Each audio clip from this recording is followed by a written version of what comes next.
कैसा रहा है, आप उस शासक के बारे में बाखूबी जान जाएंगे। अगर आपको प्रधानमंत्री मोदी और भाजपा सरकार के बारे में जानना हो तो इसका इतिहास देखिए, संघ का इतिहास देखिए, आपको मालूम चल जाएगा कि किस विचारधारा के लोग हैं, कैसे लोग हैं।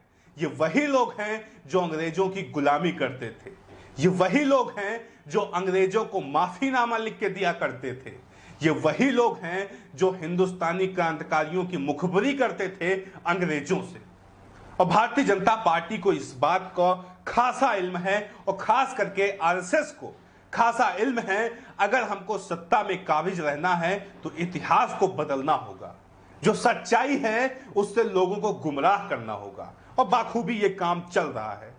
व्हाट्सएप यूनिवर्सिटी के जरिए आपके सामने तरह तरह के षड्यंत्र परोसे जाते रहते हैं कि कैसे आरएसएस और विश्व हिंदू परिषद भारत को आजादी दिलाने में अहम रोल निभाई थी, लेकिन हकीकत सबको पता है कि कोई भूमिका नहीं थी आरएसएस की, कोई भूमिका नहीं थी विश्व हिंदू परिषद की।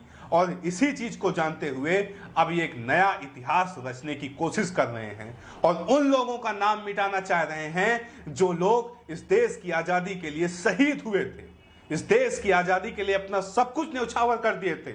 उन लोगों का नाम मिटाने का काम कर रही है भाजपा सरकार, ये मोदी सरकार।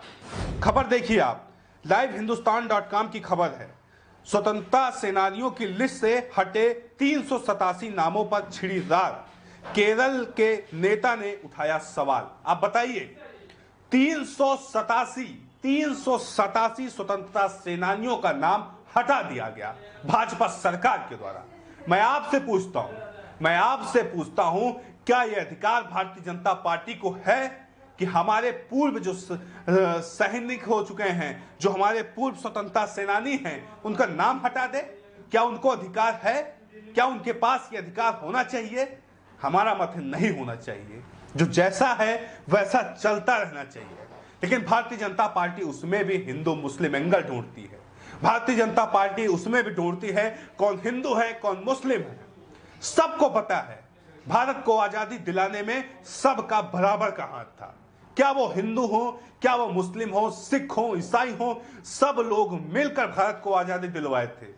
लेकिन आज वही आरएसएस की मानसिकता वाली भारतीय जनता पार्टी एक खास समुदाय को टारगेट करके उनके इतिहास को मिटाने का काम कर रही है। यह सच्चाई निकल के आ रही है। कैसे हर जगह उनको टारगेट किया जाता है, कैसे हर बिंदु पे उनको मात देने की कोशिश की जाती है, और अब उनको इतिहास के पन्नों से बेदखल करने का काम किया जा रहा है भारतीय जनता पार्टी के द्वारा, आरएसएस की विचारधारा के द्वारा। आगे खबर में देखिए क्या है, स्वतंत्रता सेनानियों की सूची से हटे 387 शहीदों के नाम को लेकर घमासान छिड़ गया है। केरल में विपक्षी नेता बीडी सतीशन ने सोमवार को इस फैसले को लेकर केंद्र सरकार की आलोचना की और कहा कि सन 1921 में मालाबार में हुए मोपला विद्रोह में हिस्सा लेने वाले 387 शहीदों के नाम स्वतंत्रता सेनानियों की सूची से हटाना इतिहास के साथ अन्याय है। अब आप थोड़ा सा समझ लीजिए, जो ये विद्रोह था मोपला का, ये विद्रोह जो था वो मुस्लिमों के द्वारा किया गया था, मुस्लिम लोगों के द्वारा लीड करते हुए किया गया था। और आरएसएस क्या कहती है? आरएसएस कहती है कि ये जो विद्रोह था हिंदू जमींदार जो थे उनको दबाने के लिए किया गया था। लेकिन सच्चाई क्या है? सच्चाई से आप हट नहीं सकते, सच्चाई को आप झुठला नहीं सकते। सच्चाई यही है कि ये जो विद्रोह अंग्रेजों के खिलाफ किया गया था और उन हिंदू संगठनों के खिलाफ किया गया था जो अंग्रेजों की मुखबरी करते हैं, जो अंग्रेजों की चाटुकारिता करते थे और जो अंग्रेजों से पेंशन लेते थे, उन हिंदू संगठनों के खिलाफ यह विद्रोह खड़ा किया गया था। लेकिन आज ये भारतीय जनता पार्टी आरएसएस के इशारों पर चलते हुए इनमें से 387 शहीदों का नाम स्वतंत्रता सेनानियों में से हटा दी। आप बताइए कहां तक वाजिब है? आप खुद सोचिए कि ये कहां तक वाजिब है। आगे खबर देखिए, सतीशन ने कहा संघ परिवार का सबसे बड़ा दुश्मन इस देश का इतिहास है। किसी भी अन्य तानाशाह की तरह पीएम नरेंद्र मोदी भी कोशिश इतिहास से छेड़छाड़ कर अपना नया इतिहास बनाने की है। बता दें कि सन 1921 में ब्रिटिश अधिकारियों और उनके हिंदू सहयोगियों के खिलाफ केरल में मोपला मुसलमानों ने सशस्त्र विद्रोह छेड़ा था।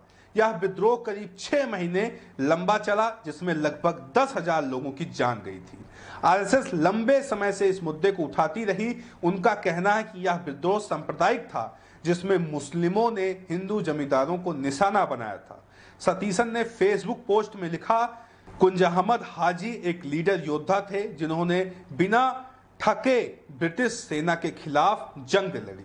इतिहास में उनका नाम एक लीडर योद्धा के तौर पर दर्ज है, जिन्हें ब्रिटिश सरकार ने मौत की सजा सुनाई थी और फांसी के समय आंखों पर पट्टी ना बांधने तक का आदेश दिया था। आप सोचिए, ऐसे लोग जो इस देश के लिए शहीद हो गए, इस देश के लिए अपना सब कुछ न्यौछावर कर दिए, उन लोगों का नाम आज इतिहास के पन्नों से हटाया जा रहा है। ये काम कर रही है भारतीय जनता पार्टी और संघ की विचारधारा। भारतीय जनता पार्टी के सरकार में बैठे उस संघी मानसिकता के लोग ये काम कर रहे हैं, हमारे स्वतंत्रता सेनानियों का नाम हटा रहे हैं। आप इस बात से इत्तेफाक रखें या ना रखें, लेकिन ये सच्चाई है। भारतीय जनता पार्टी के लोग वोट पाने के लिए भगत सिंह का नाम तो जरूर ले लेंगे। भारतीय जनता पार्टी के लोग वोट बटोरने के लिए चंद्रशेखर आजाद का नाम भले नहीं लेंगे, लेकिन उनके दिल में सावरकर बसते हैं। उनके दिल में वही सावरकर बसते हैं जो अंग्रेजों से 11 बार माफी मांगे थे, 11 बार लिखित में माफी मांगे थे। आप सोच लीजिए, अंग्रेजों से पेंशन लेते थे। हमारे जो स्वतंत्रता सेनानी थे उस समय के, उनकी मुखबरी करते थे। उनके दिल में वही सावरकर बसते हैं, वही विश्व हिंदू परिषद बसता है, वही तोड़ने वाली आरएसएस की विचारधारा बसती है। इसके खिलाफ और कुछ भी नहीं।